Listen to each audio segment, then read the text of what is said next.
The United States is now engaged in a blockade of the Strait of Hormuz as we try to pressure Iran to do what we want them to do. There is a negotiation, potentially another session set for Islamabad on Thursday. We'll see if that happens. We'll see how effective this blockade itself is. How hard would it be to actually work? And if someone tries to cross the line, which by some reports has already happened, how effective is this blockade? To try and answer all these questions and figure out where in the world this war is going, we have back with us today Colonel Douglas Magregor, defense and foreign policy analyst, former advisor to the Secretary of Defense, and highly decorated combat veteran. Doug, welcome back to the show. Hey, thanks, Dan. I appreciate it. Well, listen, let's just jump right into this issue with the blockade, because there are all kinds of pretty brash comments coming out about the White House. A lot of the I guess, well, almost said actors, maybe that would have been the right word, supporters of the Trump administration on mainstream media. And then we're going to see, how close to reality does that come? And let's just look at the first one here. Here is Jack Keane talking on, I think earlier today, on how this blockade is actually going to work. CENTCOM has established a radio communication net that all ships trying to leave or arrive in the Gulf area will communicate with them. If their intent is to pick up Iranian oil or transport it out, they're not allowed to do that, and we'll tell them where to park. If they test it and they want to sail through the straits and they're not responding to the guidance that CENTCOM is telling them, then we will board that ship. And we'll probably do it with Marines from helicopters, or we can do it from a seaborne as well. Not going to be able to get that oil out of there. That is a fact. Yeah, that is a fact, Doug. There is no way, because we're going to tell them where to park. If they don't, we'll get mad. What do you say? Well, this is a tough talk, and we need to understand that this is a pretty difficult mission for the United States Navy. Imagine that you're sitting in the wardroom with the ship's captain. You're one of his officers, and they're trying to sort through the confusing picture. Which one do we go for? Which one do we ignore? What's going to happen to us? What can we or can we not do? Are we allowed to shoot at someone if they have not shot at us? This is not easy. This may look simplistic from a distance, but it's really not. I took some time to go back and look at other blockades, because historically, a blockade is treated effectively as an act of war. Now, in 1962, October 62, when we launched this quarantine that we called it a quarantine because we didn't want it to be an act of war. So we didn't call it a blockade. And we were not necessarily threatening all ships trying to go in or come out of Cuba. We were really focused on the Soviet side, obviously, what might come in. Not so much about what could go out, but certainly what could come in. And it was a touch and go proposition. People were killed. An aircraft was shot down. There were some accidents that were not widely reported. But the bottom line is we had about 180 ships committed to this project. We have relatively few right now in the Indian Ocean. I think there's something in the neighborhood of 15 to 25. And when you start breaking down the ship classes, it's very instructive, because you find out that we had 25 to 30 so-called combat surface combatants in the Navy, destroyers, cruisers, and so forth, enforcing the so-called quarantine line. Those lines were drawn on maps. Those maps were then broadcast to everybody. And in addition to those, you had aircraft carriers and submarines, support logistical vessels. But here's something else we got to keep in mind. This happened in our home waters. In other words, we weren't in trouble if we needed to port quickly. We could get to ports. We could refuel, rearm, reprovision very, very quickly. And even though the destroyers enforced this so-called blockade, the carriers and the cruisers were what made the whole operation credible. The carriers, there were 8 carriers involved with this. I don't know what we have out there right now. The last time I looked, the George Bush was steaming around Cape Horn down in the south of Africa, trying to get up into the Indian Ocean. But we had 8 carriers. We had 6 to 10 cruisers. So these are much larger vessels.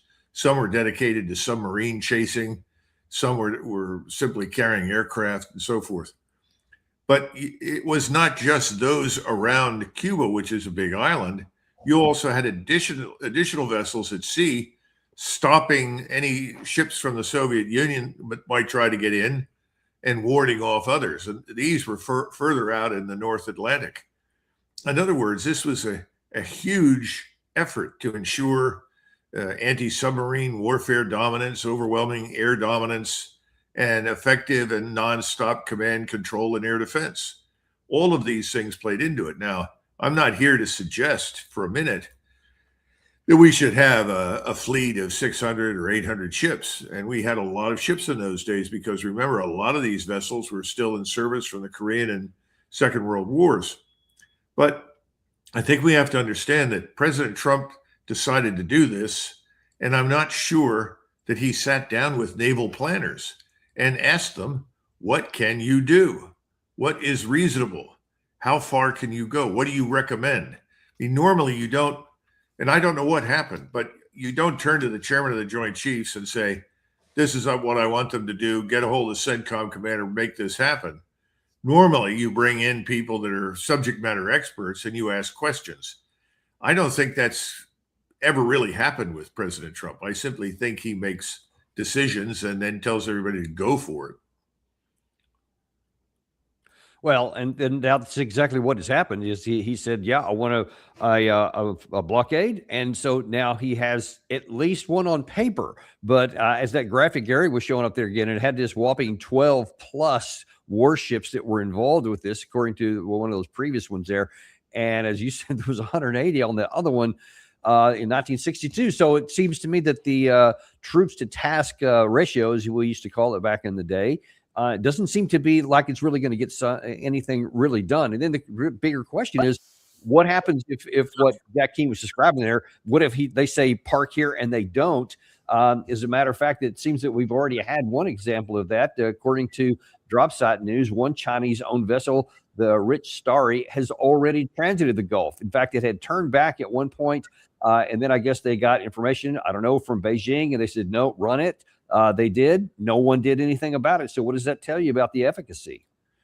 I don't know. I mean, obviously, we would be very foolish to provoke a war with China over Chinese access to the Persian Gulf. Now, there have always been people in Washington going back to the 1990s, people like Richard Pearl and Paul Wolfowitz, names that should be familiar to some people who lived through the first Gulf War and then the second one in 2003. They were always interested in grabbing China by the throat by controlling the oil resources in the Middle East. I still think for them it was in the final analysis about Israel and Israel's dominance.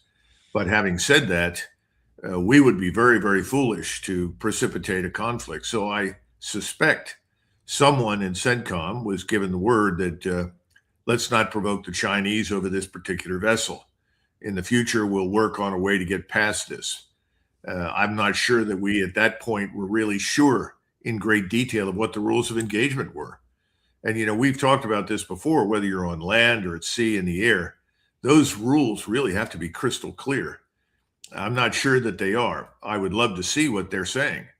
And that would be very helpful. But right now, I think it was a good call to let that Chinese vessel through. Now, that vessel, once it tanks up, is going to have to come out. That's another matter entirely. And speaking of China, Xi Jinping is saying, hey, by the way, this is a bad idea. He said, in fact, it's dangerous and irresponsible. And he said that the world must not be allowed to revert to the law of the jungle. Since there is no UNSC authorization for this, this is a unilateral decision by the United States. As you said, it's historically regarded as an act of war, pretty straightforward. You may recall back in January when the U.S. took Venezuela and stole away Maduro and said we're going to take their oil, et cetera. There was a lot of complaints that we weren't following the rule of law, we weren't following the Constitution, and there was a whole list of folks. We used to show this summarization of a lot of comments that we are the law of the jungle. We are the lion in the law of the jungle. We don't have to follow that anymore. That's the old days. Are we in the law of the jungle right now? Well, I certainly think that this notion of international law has turned out to be hollow. International law was only workable provided we, as the leading power, was prepared to uphold it. And I think it's very clear that we're not. So I think the whole idea of international norms, this nonsense about the liberal democratic order, all of that has gone down the toilet. We've thrown that overboard in Ukraine. We've thrown it overboard everywhere we've been, I would argue, certainly since 1965. In other words, international law is only international when we care to enforce it or we like it. Otherwise, we determine we're going to do whatever we want. Again, this is very popular, especially with the people that love Donald Trump. They cheer. This is being tough, and we have to be tough. If we're tough, everything will be fine. The problem is the world's changed a lot since 1962. One of the things that Americans don't understand is, let's assume we decide to challenge the Chinese over their access to the strait. 2 or 3 Chinese submarines properly deployed can sink everything that we own in the Indian Ocean in no time. Then you're up against a submarine warfare challenge. I don't know how well we would do. We did very, very well in the 60s and 70s for the most part, and even into the 80s. But that's an area we don't know too much about right now. I would even argue that the age or era of large battle fleets at sea, surface fleets, is over. But if you're going to do something like this, you have to think long and hard about all of the ancillary requirements. How many small boats, how many helicopters, how many auxiliary vessels, all of these things that come into this do you have? How do you refuel and replenish while you're at sea? Where do you have to go to pick up the replenishment? It's a nightmare. I'm not sure we're totally prepared for this. I think we're already overstretched at sea. And again, we've got one carrier that's coming around the bend. I don't know what we've got up in the Mediterranean. But the point is, I don't know how long we can keep this up. And what do you do if you can't keep it up? Well, that is the problem. That's one of the things. I mean, we talked about this on the land war itself, or the war on the Iranian landmass, because you said, we actually asked you this before the war started.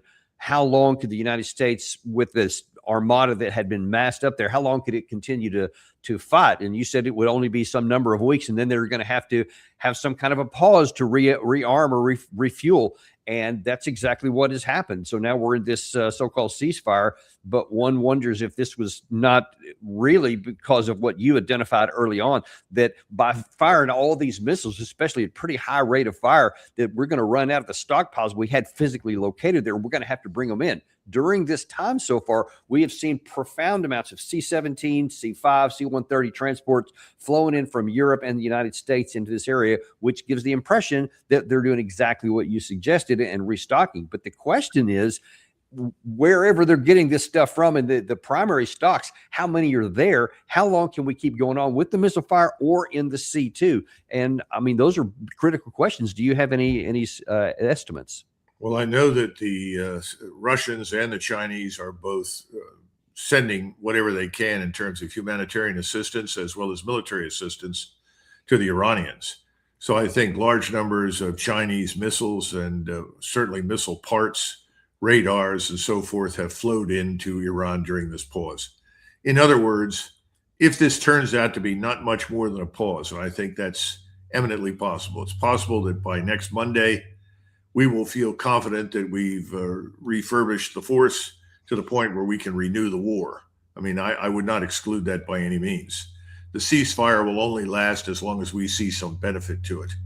And since the ceasefire itself is not going to produce the collapse of Iran or anything else, I don't think it's going to last that long. Second part of this that nobody ever brings up is what happens to the petrodollar. I mean, the petrodollar is on the skids as it is.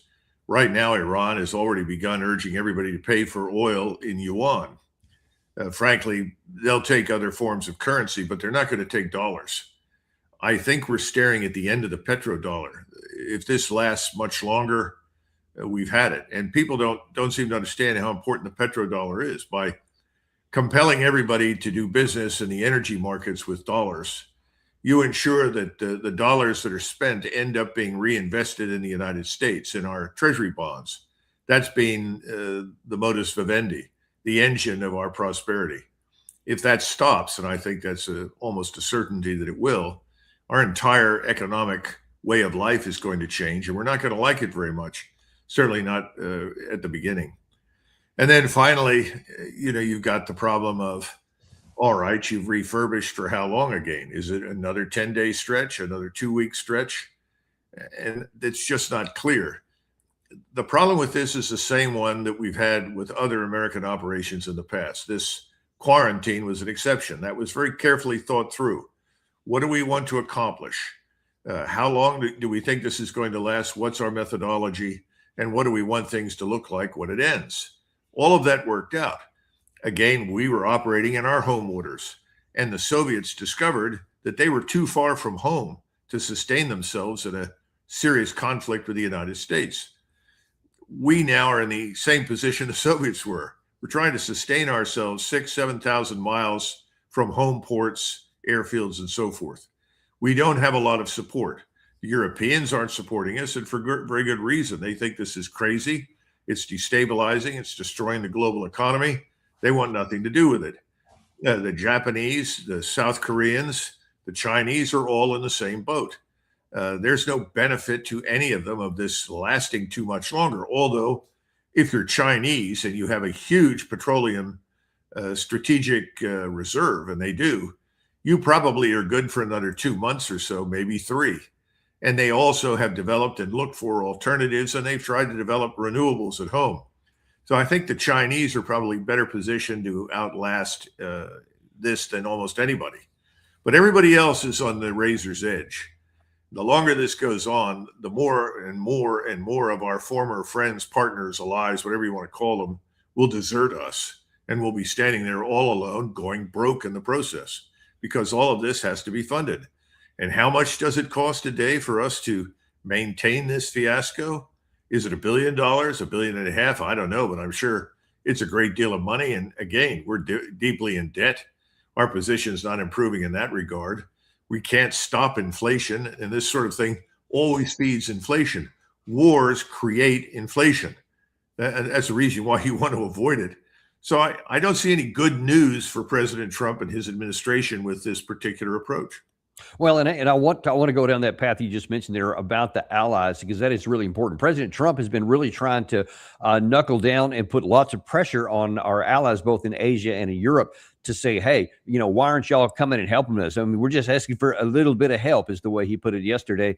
And that's still not working out. That's yesterday. UK not supporting U.S. blockade of the strait. He's saying, "Yep, we're not gonna participate." That even after the pressure he's been getting, and then now I think overnight here we had Giorgia Meloni from Italy, that Trump took her to task because first she said something about the Pope, that obviously that she didn't like that. She said something about his denunciation, but then the real issue was he denounced her for not helping to reopen the Strait of Hormuz. President Trump just thinks, hey, I just need more boats. I just need more ships and stuff, and that's going to get the strait opened up. But let me just ask you, Doug, let's just say that the pressure worked and NATO writ large, every one of us, and maybe Japan and South Korea too, they said, you know what, here is our Navy, use it as you see fit. Will that open the Strait of Hormuz if the Iranians decide to keep it closed? No, obviously not. And if you go back and look at the Dardanelles in 1915, what stopped the biggest and the greatest Navy in the world, the Royal Navy at the time in 1915? It wasn't an opposing naval force. It consisted of mines, heavy guns, ports ashore. Remember what the Iranians have now that's very frightening and very threatening, which is something the Cubans did not have. They have lots of precision-guided cruise missiles. These missiles can be launched in great numbers. They have tactical ballistic missiles. So anything that comes within range of the coast, and that range is 500 to 800 miles, can be picked up on persistent surveillance from space-based assets, transmitted to a whole range of possible strike systems, and everything that shows up is going to be hit, damaged, or potentially sunk. And of course, the worst thing would be if you sank some vessels in the strait itself. That would make the whole navigation business that much more difficult. So no, it's not going to help. And someone should have sat down and sort of sketched this whole thing out for, the president. I mean, you look at the Dardanelles today, and the Dardanelles were defended by about 380,000 Turkish troops. And those numbers were not consistent throughout. I mean, they fell because they had 80,000 men killed. But there were over 500,000 British and Allied troops facing them. It didn't work. The ground was just too difficult. You couldn't climb up and over these cliffs. So I think the whole idea of militarily undertaking very much of anything in the Straits of Hormuz is very difficult. Remember, the lesson of history is if you want to control a major body of water, you want to control the South China Sea, let's say. How do you control it? Well, you have to take the Philippines. You have to take Vietnam. You may want to add others to that collection. Probably want to go all the way down to Indonesia. What am I describing? Describing what the Imperial Japanese Navy and the Imperial Japanese Army did during World War II. It's the only way they could control the South China Sea. How can we ever control the Persian Gulf if we can't control the coastlines, if we cannot control the topography around the Persian Gulf? We can't do it. Again, it's back to how many, what do you want, 1 million troops to do this? What kinds of weapons and systems do you have to have? And how long is it going to take you to get control of all these strike systems ashore? You know, you could spend years chasing around those things because it doesn't take very many tactical ballistic missiles or cruise missiles or unmanned systems, drones, in order to put people out of business who are trying to penetrate the Gulf. You know, this is so depressing, but it's not new. It really isn't. We've made these mistakes in the past. It's just sad and unfortunate that we have to witness it again.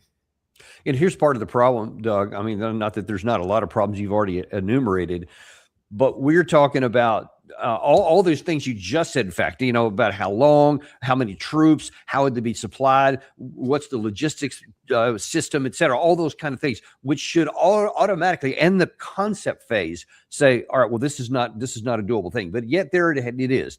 So now we've executed, or we've given the order, rather, let me not say executed. So we're allegedly going to do it without having given any of those things thought. But now that they're actually President Trump, and now through some of his informal advisors like General Jack Keane, apparently is saying, hey, we're already thinking about what comes next, as Jack Keane here enumerated. The second phase of this operation, the president has given a warning order to Admiral Cooper to do just what I'm about to say, clear the Straits of Hormuz, and you saw a couple of ships doing that over the weekend, to get the mines that may be in that area out. And we have underwater drones trying to identify some of these mines that the Iranians planted that are not tied to anything, and they lost control of them. That will be done, and then we have to secure the Straits of Hormuz and then escort transit through the Straits of Hormuz. That will take some time to do that, but that will certainly block any intimidation or coercion that Iran still may have on the merchant owners of its ships. So all we have to do, Doug, it's not that hard, really, is just take control of the Strait of Hormuz, clear the mines that are out in there, and then escort all the ships through that we want to come through, and everything will be fine with that. I mean, what's the problem? Yeah, well, that's sad. Let's be frank. You're going to clear these mines, and you're going to do so right under the guns of your enemy. It's bad enough to try and clear mines in any setting at all. It's very dangerous. Many of these can be command detonated. They're not all the same. And you've got to get people underwater. You're going to use these unmanned submersibles. I'm sure some of that will work. You also have another problem with the way the currents operate in the Gulf.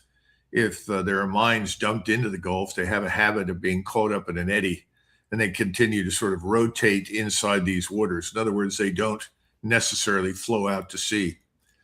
So you're going to do all of this, and now you want to do it right under in this case, we're not talking about guns anymore. We're talking about missiles, cruise missiles, tactical ballistic missiles, and unmanned systems. We've been listening to this administration tell us for the last 30 days that 90+% of all the strike systems have been identified and destroyed, so that the numbers of missiles and launch systems left are at something like 10%, that 90% is eliminated. Well, we know that's not true. That's just patently false.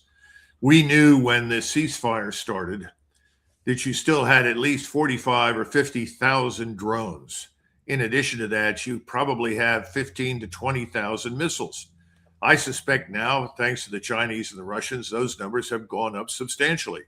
And remember, it's a lot easier for the Chinese and the Russians to reach Iran than it is for us to reach all the ships at sea and all the airfields that we have to use in order to attack Iran.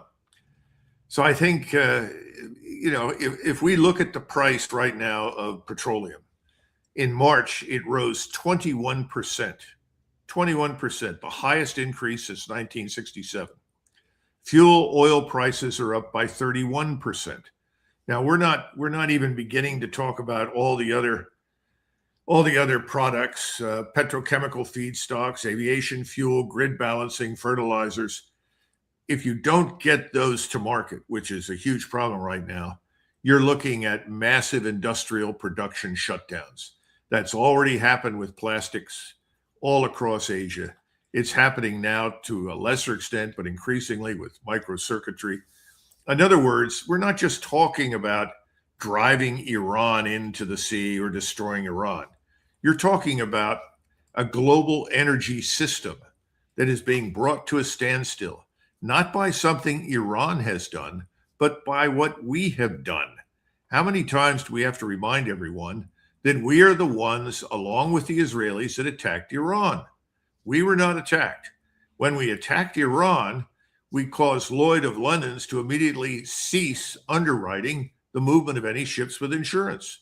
So Lloyd's of London, they stepped in, they shut down the strait. After that, it was a foregone conclusion that as long as there was fighting, the strait would not open. So now we have a ceasefire, supposedly.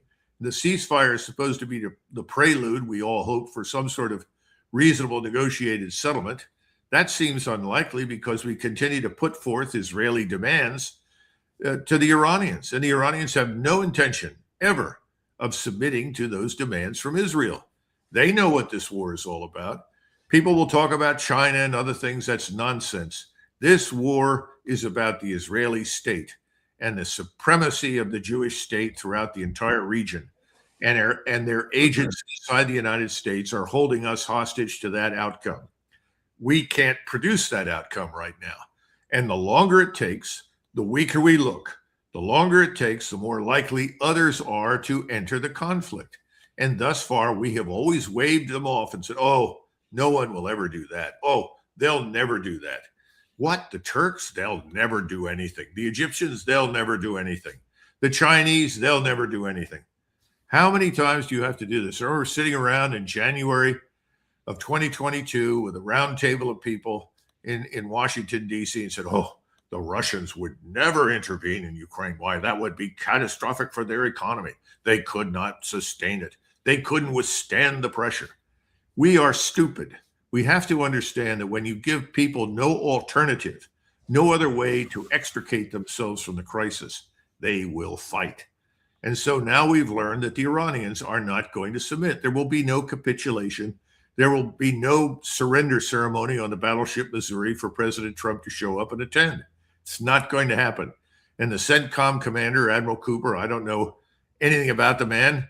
I don't think he's Alfred Thayer Mahan. He's certainly not Chester Nimitz. It doesn't make any difference. He can't do what President Trump is ordering him to do, not unless he's prepared to lose a lot of ships and do a lot more damage inside the Persian Gulf. Remember, the remaining oil infrastructure and salination plants inside the Gulf are still at risk.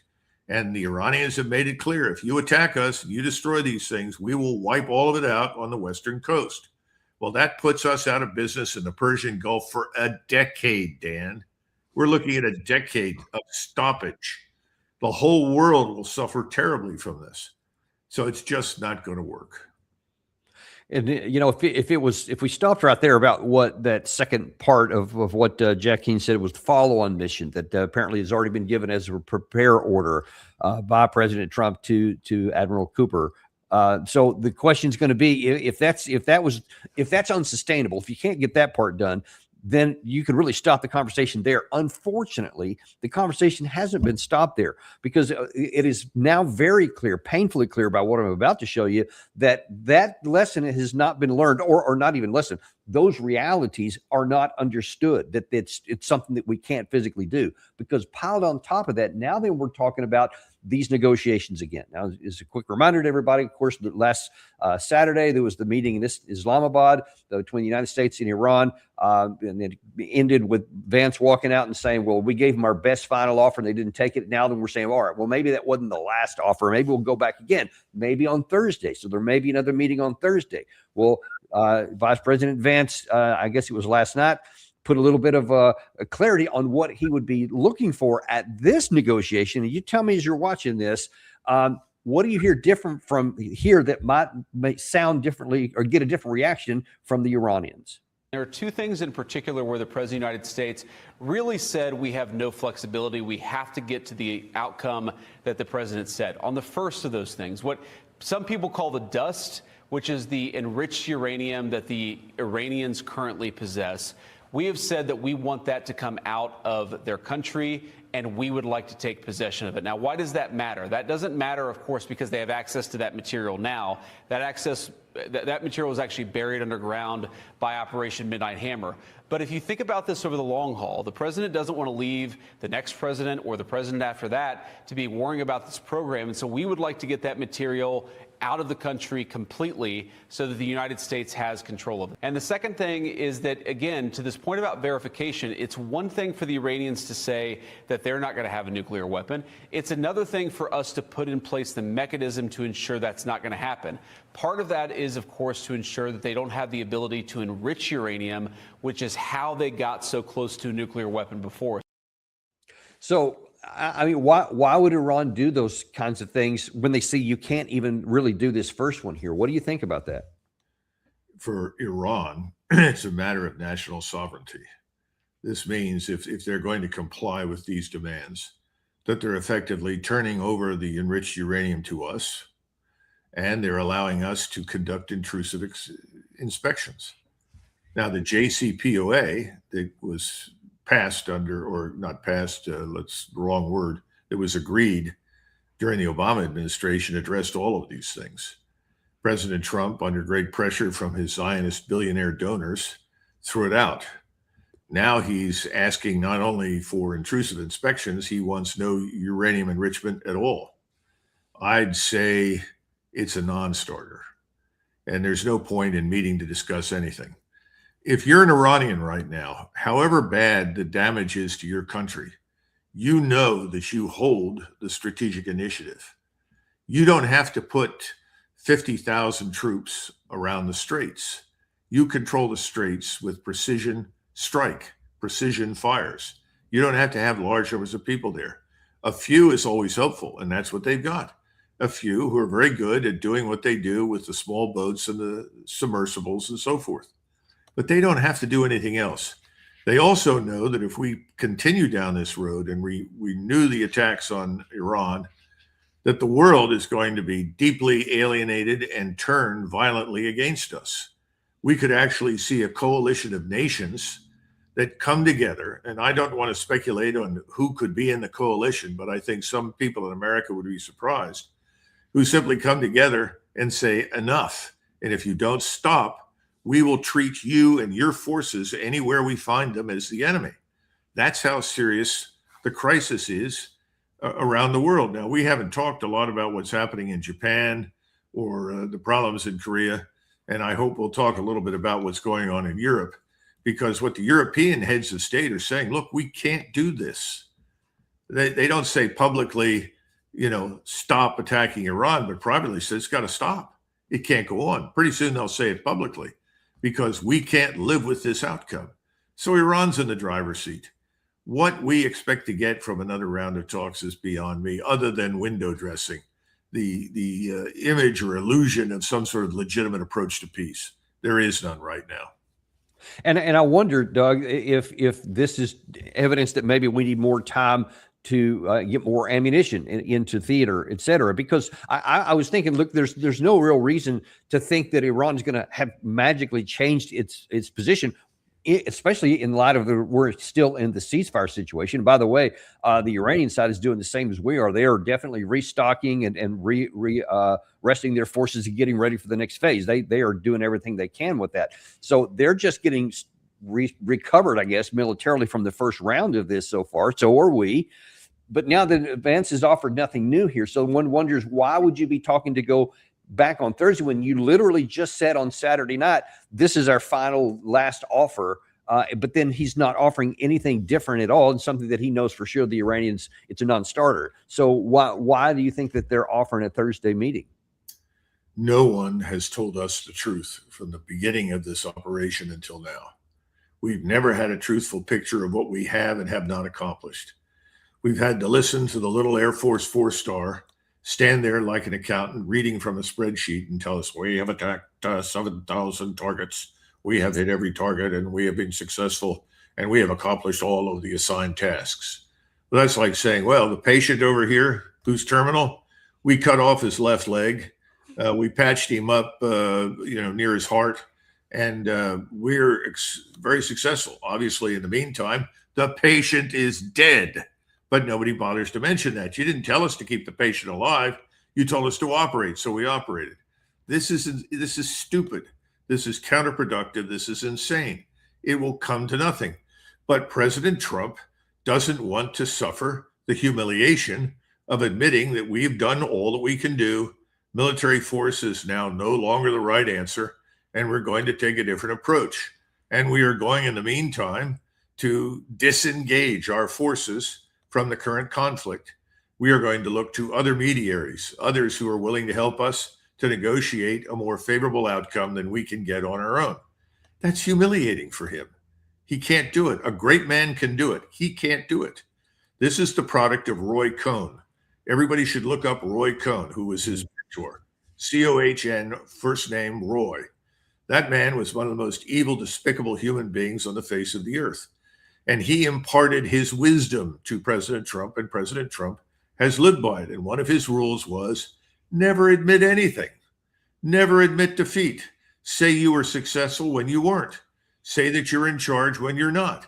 In other words, never, ever behave truthfully towards anyone. Because if you admit defeat in any way, shape, or form, if you admit that you weren't able to accomplish something, the rest of the world will destroy you. That's his philosophy. His philosophy is straight from Roy Cohn. And that's why we're not going to see any change. But the problem with that is, though, you can't sustain this. You can't sustain it in the Gulf. You can't sustain it with our air power. And more importantly, and we're going to get to this in a minute with the economic impacts of all this, we can't sustain it with our economy, the price of gas, and all the things that go on along with that. So something is going to have to give here. And we really can't talk about this portion without talking about the elephant in the room, and that is the Israeli side. We showed a soundbite yesterday of Benjamin Netanyahu, I think on Monday, declaring openly that he got a report from J.D. Vance while he was involved in these negotiations, and that he said he gets daily briefings from the national security folks in the White House. So, I mean, by all accounts, he's the one who's calling the shots here. And President Trump, and I just cannot for the life of me understand why he allowed, first of all, even before this started, with the agreement that he got for the ceasefire negotiated by the Pakistanis, who said that a ceasefire in Lebanon was absolutely a non-negotiable part of it, which, of course, the Israelis to today still continue to violate it, to make sure that everybody knows that it's not President Trump that's in charge, but it's in Benjamin Netanyahu. And if he didn't want a ceasefire, he won't. Where do we go from here if that maintains its power over our White House? First, I would urge everyone to go back and watch the portion of the Republican National Convention before the election in 2024, where an Israeli flag, an enormous Israeli flag, was plastered on the wall behind the speakers, and there was a sign that said Israel first. And a representative from AIPAC, or one of those organizations, walked out, took his position up behind the podium and said, Israel first. And he says, that's what we want. And the crowd was kind of confused. Some people sat there and said, what is this? There were sort of the occasional claps, and then there was kind of a stunned silence. You have to take people at their word. You have to pay attention to what people do.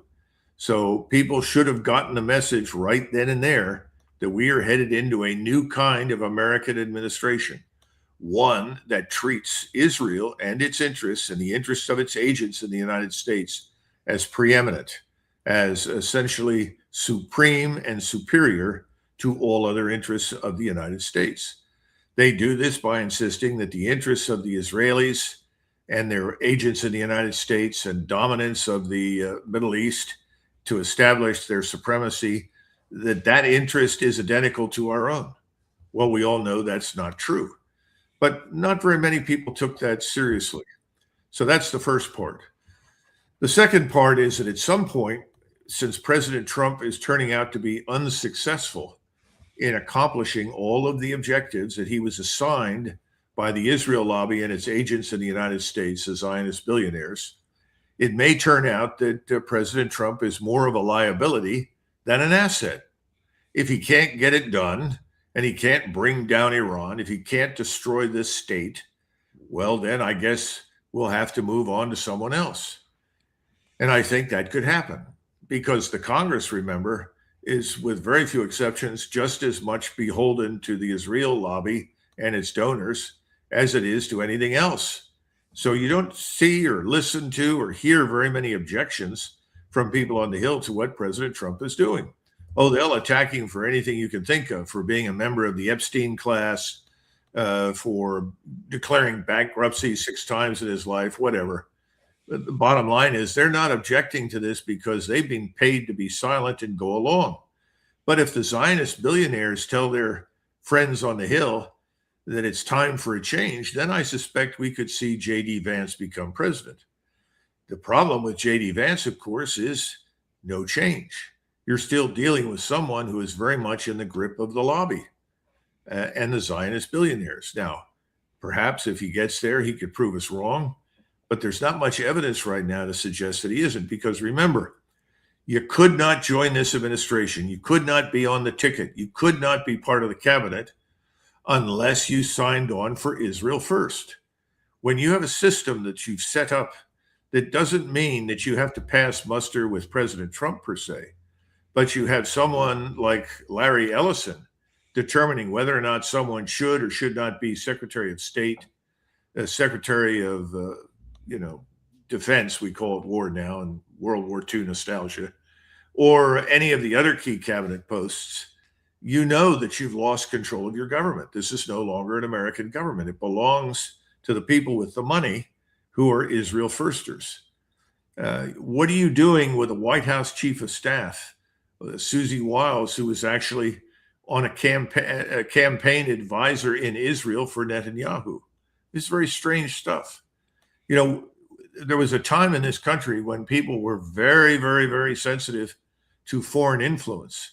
One of the reasons that we set up the Constitution the way we did and stipulated that someone had to be born in the United States, could not be born on foreign soil and become president of the United States, was because of Alexander Hamilton. People didn't trust him because they knew that he was privately very pro-British. We just fought a revolution to dislodge the Brits, to divorce ourselves from the British Empire. Why would we want a man like Alexander Hamilton in the presidency?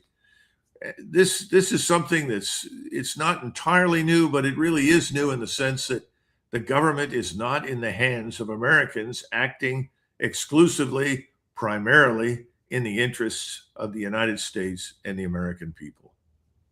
Well, and let's look at the ramifications of what you described. I mean, anyone who's willing to look honestly can't possibly come to any other conclusion because just based on the actions. I mean, you can even just keep it narrowly from these negotiations in. There was a great chance for President Trump to get some kind of face-saving deal in Islamabad. The Iranian side was willing to cooperate with him as long as they got some things they wanted. We threw that in the trash. And one has to ask the question, why? I think you just answered it. But now we have to look at the ramifications of that. And there's a lot of financial implications of that. Let me just take a look at a couple. You've mentioned both in Asia and in Europe. Here's one from Asia. This is from the Korean Jungan Daily. They're already warning about that they may have to expand vehicle rationing to private sector if fuel prices continue to rise. And this was 2 weeks ago. So the situation continues to get worse there. And as you were telling actually Gary and I this morning, there's some issues going on in Ireland too, to where it's already rising to some really big issues with these fuel costs. And there's a lot of protests going on.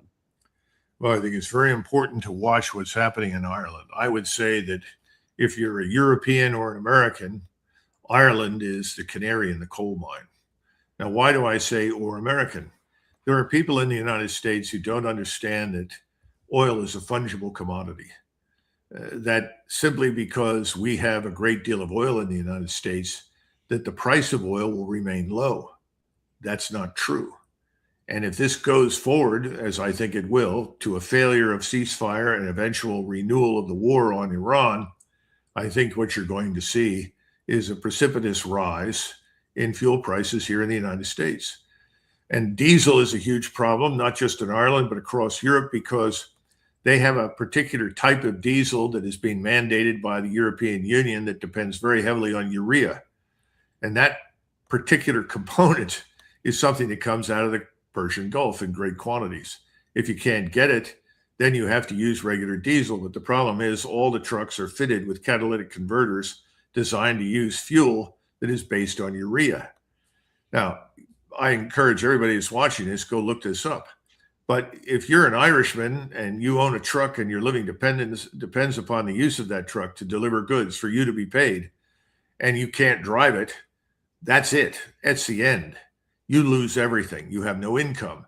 I don't know if you have a mortgage on your house or not, but you still have to pay somebody somewhere to rent a place. So suddenly you can't rent anything.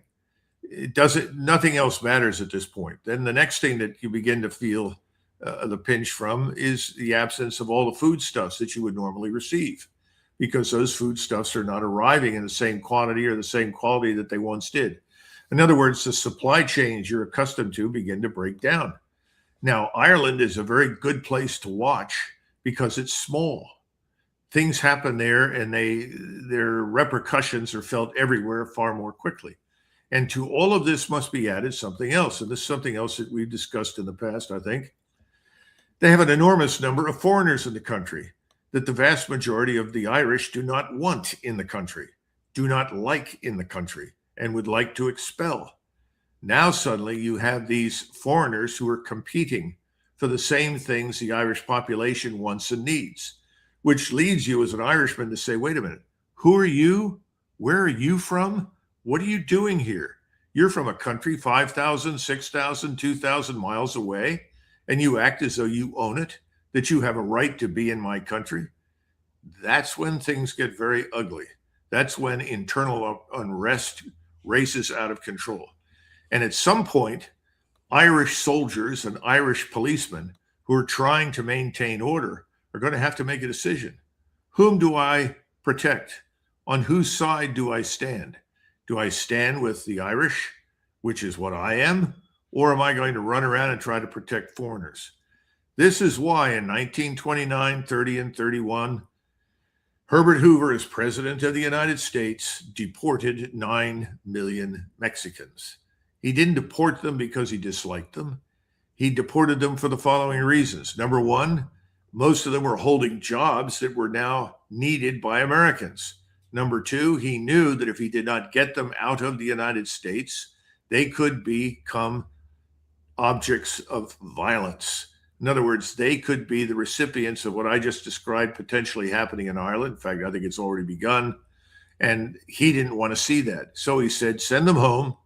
When things get better, they want to come back legally, we can make that work. But right now, we can't tolerate this. Americans need those jobs. So watch Ireland, watch carefully across all of the sectors in that country. That's the microcosm. You're going to see it happen eventually in France, in Germany, in the North European countries, especially in Italy, Spain. All of these countries are dealing with huge numbers of people inside the country who are not native to the country. They are not indigenous. They are, in most cases, not even citizens. This is a big problem. So let's watch and see what happens there, because at some point when things get tight here, we're going to see something similar here in the United States. But for the last point here, Sure. Everyone listening to this, like you and I, we have all lived in a period of unequaled abundance. We grew up in a world where there was abundance of everything, abundance of food, abundance of heat, abundance of housing. That's changing. We're moving from abundance to scarcity. We've only just started. It's going to get worse. How are we going to deal with that? And I think that's what President Trump ought to be thinking about, not Iran and not Israel's national security interests, whatever they may be. Israel is going to have to take care of Israel's interests. We have to take care of ours. And we, like the Europeans, need to get rapidly out of this war, put an end to it, and try to restore normalcy as quickly as possible. If he cannot do that, if he can't bring himself to do that, then he should resign and let someone else come in to do it, because that's what we need right now. Well, I certainly couldn't argue any of that because I mean, just the contours are all over the place. We just talked about them. I mean, we can't sustain our missile fire. We didn't even talk about that today. But you know, with our interceptor missiles, the PAC-3s, the THAADs, with our offensive missiles, the JASSMs and the Tomahawks, and then just wear and tear on our aircraft. I mean, you just can't do that for an extended period of time. Then the same thing on the ship crews, et cetera. But then we can't break it because the geography of Iran, the way the strait is set up, all those things you just mentioned there, all these are unsustainable. And yet, instead of coming to the conclusion you just talked about, the only thing that makes any rational sense, we're keeping going down this other path here that's unsustainable and unattainable. And I just can't see how it's going to have any end other than some bad end that you're talking about here, because wishful thinking and spin won't last when you hit that harsh reality you just described. Where do you see this going here from now? I mean, how much longer can this fiction last at the administration level? Well, given the complacency in Washington, and you see some of it on Wall Street, people on Wall Street don't understand what's going on. They have no idea. They think that what we've witnessed in the oil markets, the petroleum markets, are anomalies. This is not a new permanent condition. So they don't understand this transition from abundance to scarcity. Eventually, they'll figure it out. And eventually, you'll see the stock market crash as confidence dissipates. And it's really enduring confidence in the government, in the president, that is sort of keeping the enemy at the gates, at least in an illusory sense. Because President Trump comes on, he says, oh, I don't think this will last too much longer. This should be over in a few days, or this should be over in a week or two, certainly by the end of April. Well, I've got news for you. If you're going to end this thing, you're going to have to do it, Mr. President, because everybody else isn't going to cry uncle. Forget it. Iran is there to stay. You picked a core civilizational state with 93 million people. They will not surrender, nor should they, and nor should we be attacking them. So let's get the hell out of this right now. It's not where we should be. He needs to do that. But again, Roy Cohn's rules for life that he adopted make that an impossibility. So if he can't do it, then somebody else has to step up and do it, because the entire global energy system and the supporting economies are all at high risk of destruction if he doesn't stop. And you know, you just said it there, that President Trump keeps saying, oh, you know, it'll be over by the end of the month or whatever. And you see, based on his words here, this is the price of oil. It's now gone down below $100. It's continued on the words that he said here. You saw that headline that Gary just showed you about the banks are saying, yeah, don't worry about it. Everything's fine. We're resilient. It's not going to be a problem. And that makes people think, oh, okay, cool. And then they'll listen to Jack Keane. They'll listen to Lindsey Graham. They'll listen to Mike Pompeo. And then they're not going to be concerned about anything. But I mean, in a certain sense, I think you can argue that these positive headlines here are actually dangerous for us and are going to lead us into the very areas of make it more likely we get into this era of scarcity that you just described, as opposed to less likely. They maintain the illusion. And as long as the optics are good, President Trump is happy, but the optics are not going to get you through this. We're in a real trouble right now. It reminds me again of Thomas Mellon. He was the Secretary of the Treasury in 1929. And in June of 1929, he gave a famous speech and told everyone, we live in a period or an era of unbroken prosperity. Everything is fine. And what was he doing at the time? He was liquidating all of his stock holdings, converting everything that he could into gold and cash, and getting out of all the markets. And here was the Secretary of the Treasury who was doing that, telling everyone to relax. Things are just fine. They're not. And I'm telling everybody the same thing right now. So we'll see. I still hope that President Trump will see himself as first and foremost the president of the United States and recognize that he has his obligation to shelter, to protect, and feed the United States and its people first.